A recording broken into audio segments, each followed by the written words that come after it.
शिव महापुराण की कथा कहती है, महाराज पूर्णिमा का जो चंद्र है वो विशाल का है और उस चंद्र की पूर्णता में हमारी अभिलाषाएं भी पूर्ण हो। आप आस्था चैनल के माध्यम से जितने लोग कथा सुन रहे हैं, फेसबुक यूट्यूब पर जितने कथा सुन रहे हैं और कुबेरेश्वर धाम में जितने कथा सुन रहे हैं, आप में से कितने लोग हैं जो पूर्णिमा का व्रत करते हैं? जो माताएं करती हो जरा हाथ उठाइए।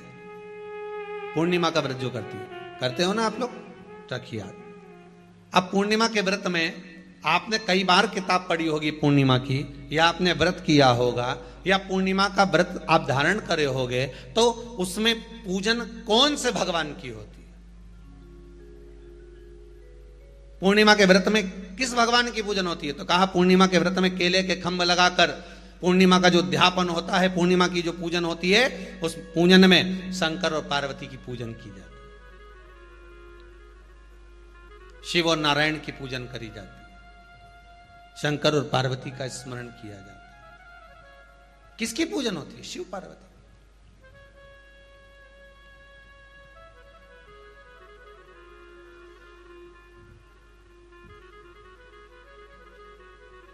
क्यों शंकर और पार्वती का पूजन क्यों करा जाता है पूर्णिमा के व्रत में? क्योंकि शिव और माता पार्वती ही केवल एक ऐसे हैं जिन्होंने अपूर्ण लक्ष्मी को भी पूर्ण बना दिया था। किसको पूर्ण बनाया है? लक्ष्मी।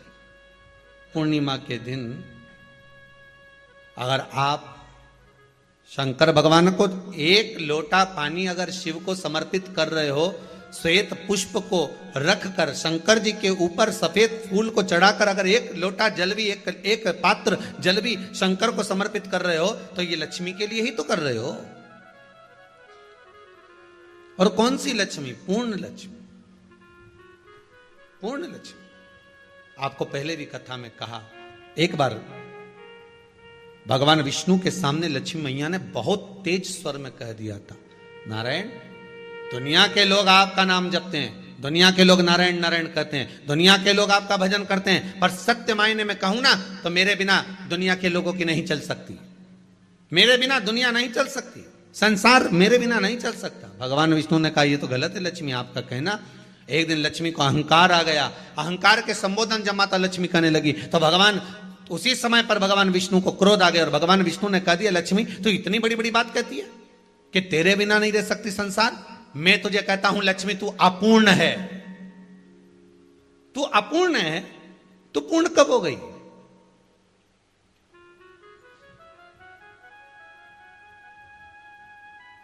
तेरी पूर्णता कहां हो गई? लक्ष्मी की आंख से आंसू बहने लगे। आज आपने मुझे अपूर्ण कहा है। आपको मालूम है आप मुझे अपूर्ण कह रहे हो? आपको ये ज्ञात हो रहा है आप मुझे अपूर्ण कह रहे हो? भगवान कहते हैं हाँ लक्ष्मी मैंने तुझे अपूर्ण कहा है। अपूर्णता का मतलब आप जानते हो ना? भगवान कहते हैं लक्ष्मी मैं सब जानता हूं। लक्ष्मी रोती हुई माता सरस्वती के पास पहुंच गई। सरस्वती ने पूछा क्या बात है लक्ष्मी, क्यों रो रही हो? लक्ष्मी जी ने कहा क्या बताऊं सखी, मेरे पति ने आज मुझे अपूर्ण कह दिया है। तो क्यों रो रही है तू? अपूर्ण अगर कह दिया, पति ने ही तो कहा है ना, तो क्यों रोना? चल मेरे साथ में। और सरस्वती मैया माता लक्ष्मी को लेकर सीधे पहुंच गई माता पार्वती के यहां।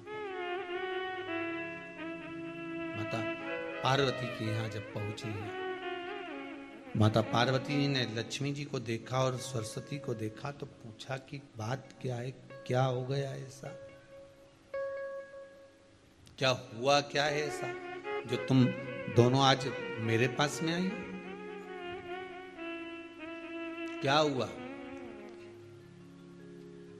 पार्वती जी कुछ बोलती, शिव जी का ध्यान माता सरस्वती की ओर और लक्ष्मी की ओर गया और भगवान शंकर जान गए कि आज भगवान नारायण ने लक्ष्मी जी को अपूर्ण कहा है। अब देखें माता पार्वती क्या कर सकती है, इसको पूर्ण बनाने के लिए करेगी क्या? क्या हुआ? माता सरस्वती जी बोली लक्ष्मी को अपूर्ण कह दिया। अपूर्ण कह दिया? हाँ, तो क्या सोचना उसके लिए? इसको मैं अभी पूर्ण बना देती हूं।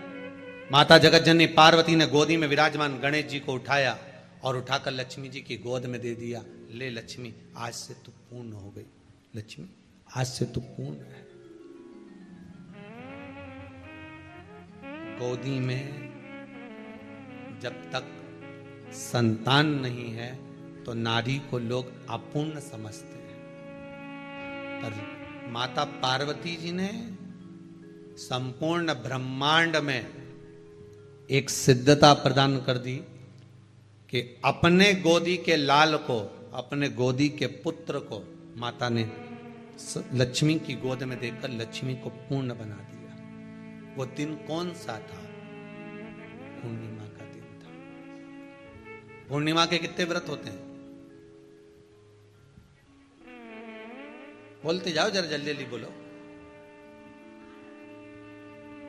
पूर्णिमा के नारियों को, स्त्रियों को अखंड सौभाग्य के लिए, जो नारी वैधव्य नहीं होना चाहती है, उस नारी को पूर्णिमा के कितने व्रत करना चाहिए? जिस नारी के यहाँ संतान नहीं हो, औलाद नहीं हो, उसको पूर्णिमा के कितने व्रत करना चाहिए? जिस नारी का पुत्र, पति बहुत बीमारी से ग्रसित हो, लग रहा हो कि ये मेरा बेटा बहुत बड़ी बीमारी में घिरा हुआ है, तो नारी को कितने व्रत करना चाहिए? स्वयं भगवान कृष्ण ने माता यशोदा को द्वापर में भी बताया है कि पूर्णिमा के 32 व्रत होते हैं। कितने व्रत होते हैं? 32।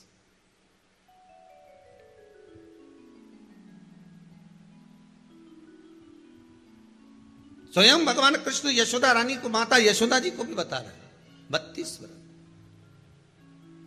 अब आपको किसी ने बता दिया होगा कि 8 कर लो, 7 कर लो, 6 कर लो, 12 कर लो, इसलिए आपने बोला कि 12 कर लीजिए, 32 कर लीजिए। अरे यहां तो द्वापर की कथा भी कहती है। यशोदा जी ने एक बार भगवान कृष्ण को रोक कर कह दिया, ए कन्हैया रुको। कन्हैया बोले, बोलो मां, क्या बात है? कन्हैया जरा रुकिए, इधर आओ जरा। भगवान कृष्ण आए।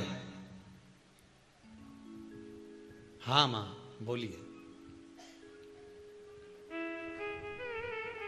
किस जगह का प्रसंग है ये? जिस समय पर राधा रानी कुरुक्षेत्र में नंद बाबा और यशोदा जी को लेकर कुरुक्षेत्र के कुंड में, ब्रह्म सरोवर में स्नान कराने के लिए लेकर जाती है, ग्रहण का समय पर। और जब भगवान कृष्ण उस कुरुक्षेत्र के उस सरोवर में स्नान करने आते हैं, तब यशोदा जी ने अपने लाला से प्रश्न किया है, पूछा है,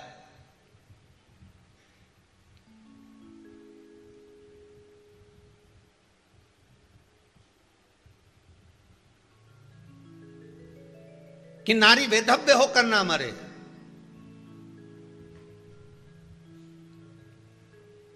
उसका पति कोई रोग से ग्रसित ना हो, उसका पुत्र किसी रोग में ना पड़े। अरे भाई कितना सुंदर संवाद लिखा है। अगर किसी माता का पुत्र मान लो किसी नशे में डूबा हुआ है, कोई नशा कर रहा है और गलत नशा है, आपको लग रहा है कि ये नशे में डूबा हुआ है, आपको लग रहा है कि ये गलत जगह पर डूब गया है, आपको लग रहा है कि मदिरापान में, मांसाहार में या अधिक गांजा आदि का जो भी नशे होते हैं, जितने भी नशे, उसमें डूब चुका है। और माँ उसको समझा रही है, तू नशे में मत डूब, तू इस काम को मत कर, तू ये गलत कर्म मत कर। माँ उसको समझा कर हार गई। तो मेरा माताओं से निवेदन है, आप उसको समझाना बंद कर दो, एक काम करना प्रारंभ कर दीजिए। हमें जो शिव महापुराण के माध्यम से शास्त्र कह रहा है कि आप 32 पूर्णिमा के व्रत प्रारंभ कर दो। उसमें करना क्या है आपको? केवल जिस दिन व्रत रहे, रात्रि के समय पर कोई भी मीठा, कुछ भी सामग्री आप चंद्र की रोशनी में, चंद्र को अर्घ देने के बाद, पूजन करने के बाद उसको रखो, और वही सामग्री जो नशा कर रहा है उसको पूर्णिमा के दूसरे दिन उसको खिलाओ। आप धीरे धीरे खिलाना चालू करेंगे, जिस नशे में वो डूबा हुआ उस नशे से वो छूटना प्रारंभ हो जाएगा। 2 पूर्णिमा व्रत करके तो देखो, 3 में तुम्हें जरूरत ही नहीं पड़ेगी। धीरे धीरे आप रुक, वो छूटना प्रारंभ हो जाएगा। स्वयं भगवान कह रहे हैं। यशोदा मैया ने कन्हैया को रोक लिया कुरुक्षेत्र के उस मैदान में, और भगवान कृष्ण का दर्शन माता यशोदा जी करी। बहुत बहुत दिनों के बाद माँ को, आज माता यशोदा को लाला का दर्शन हुआ, बहुत समय के बाद, जाने के बाद, बहुत समय। जब देवता 33 कोटि देवता उस चंद्र के इंतजार में रहते हैं कि ये चंद्र प्रबल होगा, तब जाकर ये चंद्र यहां पहुंचेगा, तब जाकर हम मंथन करेंगे, तब जाकर वो अमृत मिलेगा, और उस अमृत को देवता धारण करेंगे तो वो आनंद पा जाएंगे। तो हम क्यों शरद पूर्णिमा छोड़ें? हम क्यों एक एक पूर्णिमा छोड़ें? एक एक पूर्णिमा के महत्व को जानिए। कोई पूर्णिमा साधारण नहीं है, कोई प्रदोष साधारण नहीं है, कोई शिवरात्रि साधारण नहीं है। 12 महीने शिवरात्रि पड़ती है, 12 महीने में प्रदोष पड़ते हैं, पर 12 महीने पड़ते हैं। हम उसका महत्व ही नहीं जान पाते।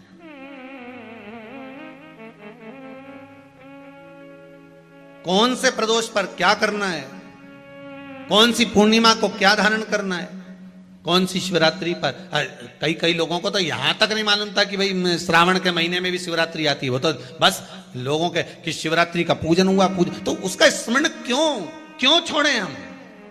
अगर ये वेद और शास्त्र ब्राह्मणों को दिए गए हैं, ये वेद और शास्त्र विद्वज्जन को दिए गए हैं, तो इसका स्मरण होना चाहिए कि हम निकालकर जनमानस तक ये चीज पहुंचाएं कि हमें इस दिन ये पूजन करना है, उसका स्मरण होना चाहिए।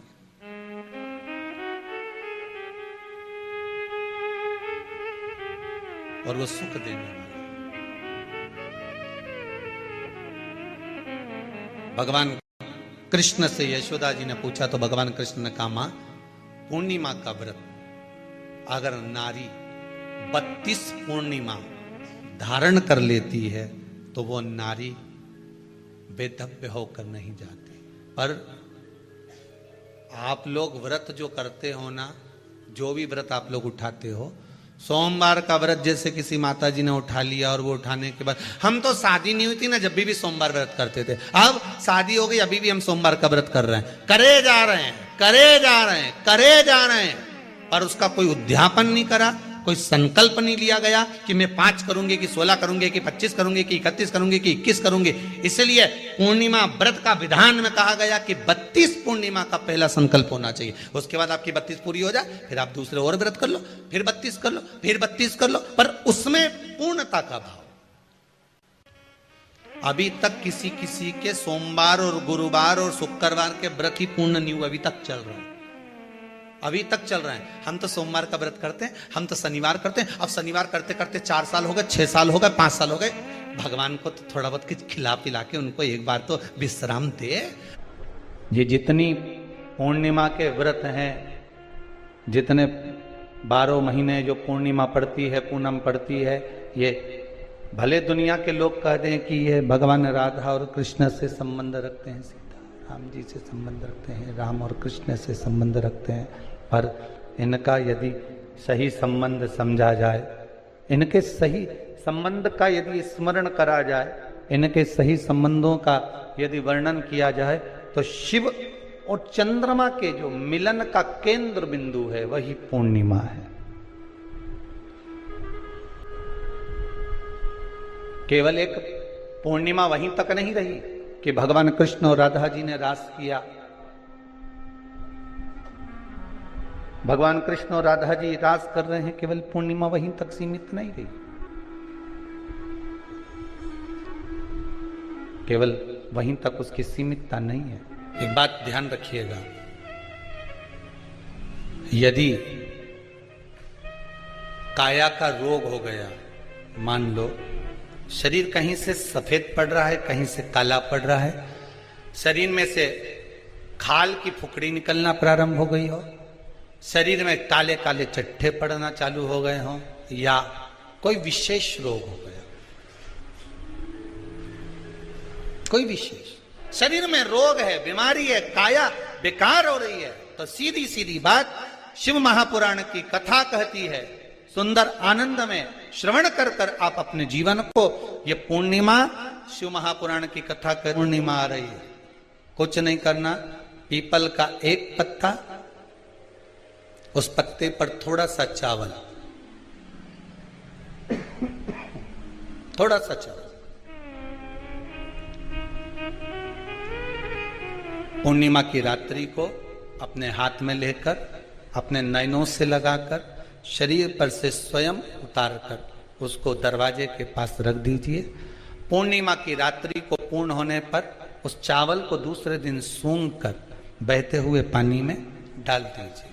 महाराज, कितने भी रोग से ग्रसित हो गए, पीपल का एक पत्ता 52,000 ब्राह्मण की साक्षी कराता है। महाराज बहुत ध्यान देना, पीपल के वृक्ष में स्वयं नारायण का, मेरे कृष्ण का वास है। स्वयं भगवान गीता के अंतर्गत कहते हैं कि मैं पीपल का वृक्ष हूं, नारायण उसी में। 52,000 ब्राह्मणों का वासा एक पीपल के पत्ते में होता है। और आपको पहले भी कथा में कहा, गाय, ब्राह्मण, बहन, बेटी, ये सब काल का हरण करने वाले होते, काल को हरने वाले हो। रोग को मिटाइए, शिव का स्मरण करो। पूर्णिमा के दिन चावल का एक आखा दाना, आखा दाना जानते हो, पूरा, खंडित चावल नहीं, कितना चावल, एक दाना चावल का शंकर भगवान के शिवलिंग पर समर्पित करिए। एक बेलपत्र जिसका डंडी का मुख अपनी ओर हो, जहां से चावल चढ़ाया है, उस चावल के ऊपर अपनी कामना कर कर रख दीजिए और चंद्रमौली भगवान का स्मरण करिए। कौन से भगवान? शंकर भगवान का सर्वश्रेष्ठ सुंदर नाम है चंद्रमौली। चंद्रमौली भगवान का स्मरण करिए, अपनी कामना कर कर, बेलपत्र समर्पित कर कर शिव जी पर एक लोटा पानी, एक जल पात्र समर्पित करो, कलश से जल चढ़ा दीजिए, नैनों में वो जल लगाकर अपनी कामना कर कर वापिस घर को आइए। अगली निमा आएगी, जो कामना करी है मेरा चंद्रमौली भोलेनाथ उसे पूर्ण कर ही देगा। शिव उपासना के लिए जितनी 12 महीने में पूर्णिमा पड़ती है, एक एक पूर्णिमा का व्याख्यान वर्णन करेंगे। आज तो कथा का महत्तम दिवस है, पहला दिवस है, तो हम उसको महत्व समझें कि पूर्णिमा का महत्व क्या है, हम उसका महत्व समझें कि शंकर और चंद्र का रिश्ता क्या है, संबंध क्या है।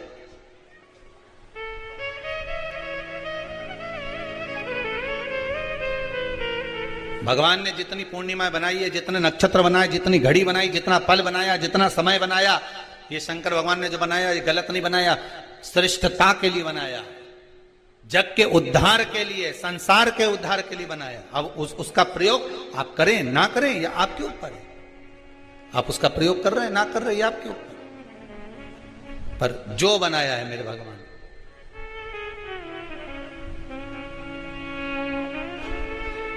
शिव देने